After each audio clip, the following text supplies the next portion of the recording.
Hey there. In this video, I wanted to share the top 6 types of inner critic voices that women share with me they're hearing in their heads.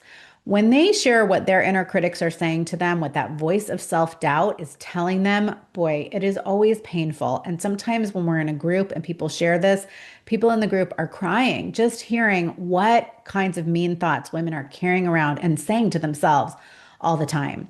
But the healing power in that is that once we know so many brilliant, incredible women around us are having those kinds of thoughts in our heads, we know it's not the voice of truth. And we know we aren't alone in the inner critic that we might be coming up against. So, to that end, I want to share about these 6 types of inner critic voices today. The first one is the most basic. It's what I call simply the voice of not me. This is what I wrote about in the Playing Big book way back 10 years ago now that continues to resonate for women. That voice of not me that says, you're not the one for that role. That idea isn't good enough. You're not qualified yet. There's something about you that doesn't measure up. And we often feel this about the ways we want to contribute in the world, maybe the creative or entrepreneurial projects we want to launch, the ways we want to share our voice, or maybe just an idea we want to share in the boardroom or at the meeting that we're at or at our dining room table with friends and family.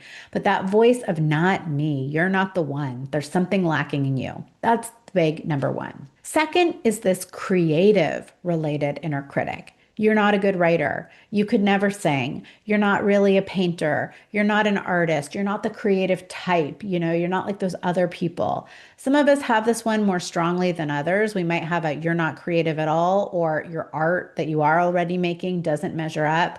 I just want you to understand we are in our power, in our joy, really kind of in our glory when we are getting to pursue our creativity, and our safety instinct is scared of the visibility, of the feedback that might come. And when our safety instinct gets scared, our inner critic often speaks up really loudly.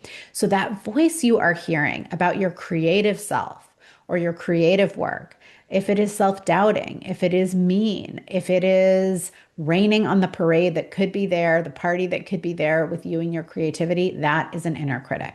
The third huge, really painful type of inner critic that so many women share about has to do with body and appearance. That can, of course, sound like you need to lose 10 pounds before you do that, before you say that. Oh my God, did you see yourself in that reflection? It could be you're aging so poorly, you don't look like what you used to, and that's a problem. It could be you don't have any style, but all those kinds of really mean things that voice says that just hold us back from claiming the lives we could otherwise claim.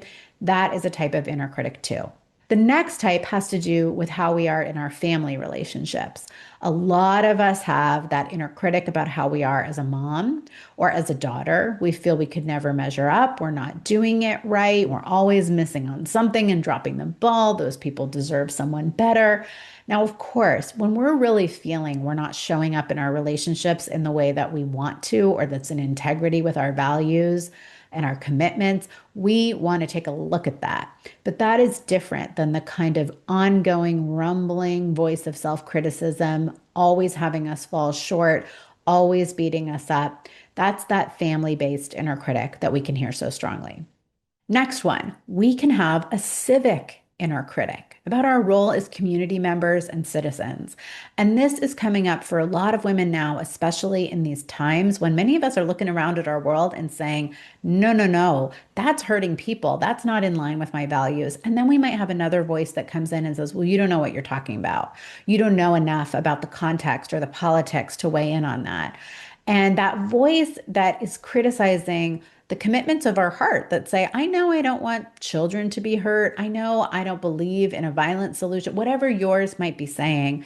When there's a voice that's saying, no, you don't know enough to even follow and speak for your values, you're hearing that kind of civic inner critic. And our inner critic toolkit can work there too.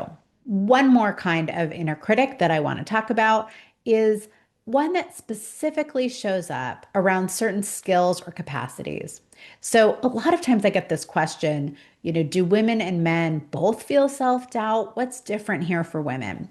And one of the things that the academic research on this shows us is that women will tend to feel more self-doubt around the skills and capacities, the activities, the types of work that have been associated with masculinity or maleness in our culture.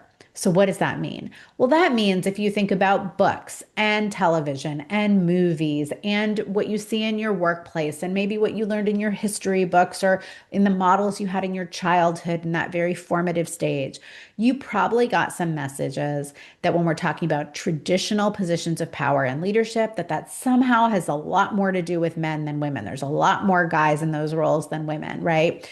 So, leadership, we can get that priming is a masculine thing or financial work, or science and math for some of us, quantitative things.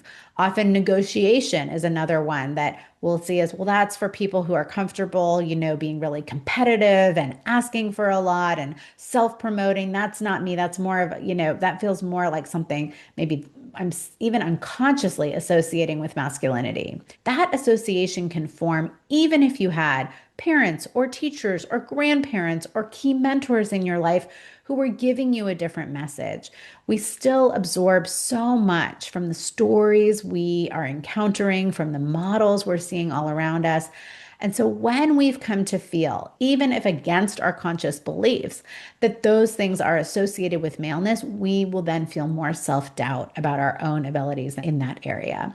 And the research shows that even when women don't feel self-doubt about themselves in general, or maybe about skills that they've been taught, they can have maybe even taught you're a great communicator, you're great with people. When those things come up that don't feel like you, that maybe you got the message, those are somehow more masculine capacities, that inner critic can rear its head really strongly. So think about which of those types are coming up for you most strongly, or maybe give some thought to how all of them come up. And if you want more on how to quiet the inner critic and how to understand what it is, grab the free Playing Big book chapter below. Lots more information and practical tools you can use in the moment for you there.